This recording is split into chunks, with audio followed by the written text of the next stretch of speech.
If you're working on your credit, I'm going to teach you a hack that a lot of people skip over.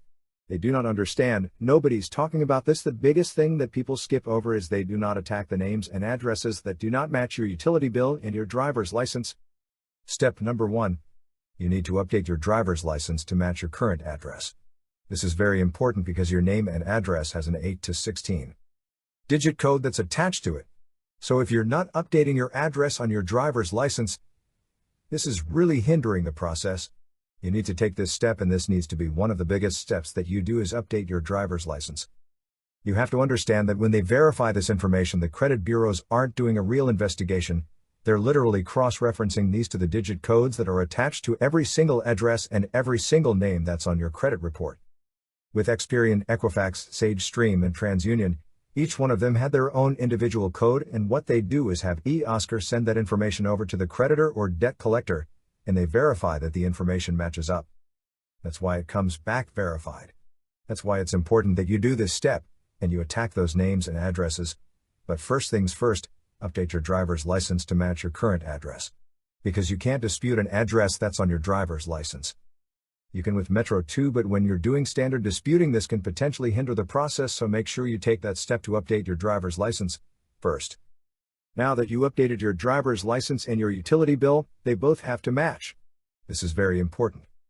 Now you can start attacking LexisNexis, CoreLogic, Sage Stream, and Novus. All of these databases are holding your information. So you want to get your report, and you want to see all the addresses that are on there, and you want to attack the inaccurate names and addresses to get them out of their database. Every one of these databases, you want to clear them out to make sure none of this information is in there anymore. This is going to help you in the process. Freezing these third-party reporting companies is not going to help you, because there's already an unbroken chain that cannot be broken with any existing accounts that are on your credit reports or any derogatory accounts. So don't waste your time sending in freezes with these bureaus. Instead, attack the names and addresses that do not match your driver's license. Just like you would attack them with the credit bureaus. So when you send out those letters to the bureaus, send them out to the third-party companies all at the same exact time.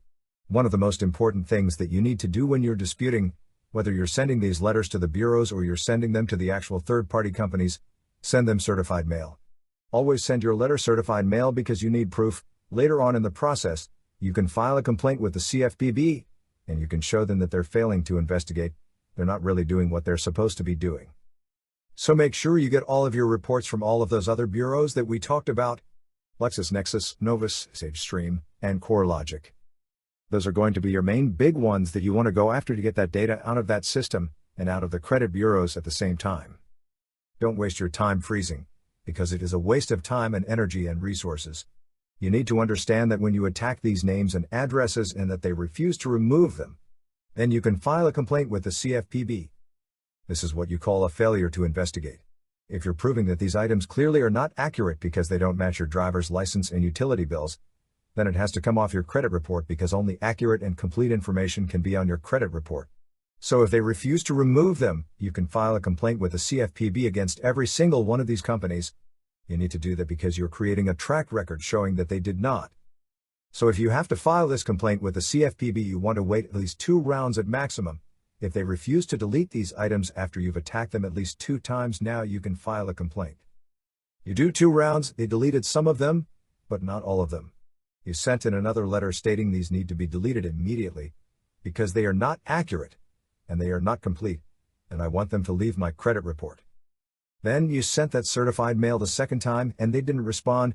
Now you're going to file a complaint with the CFPB. You want to do at least 2 rounds. Each one is 30 days.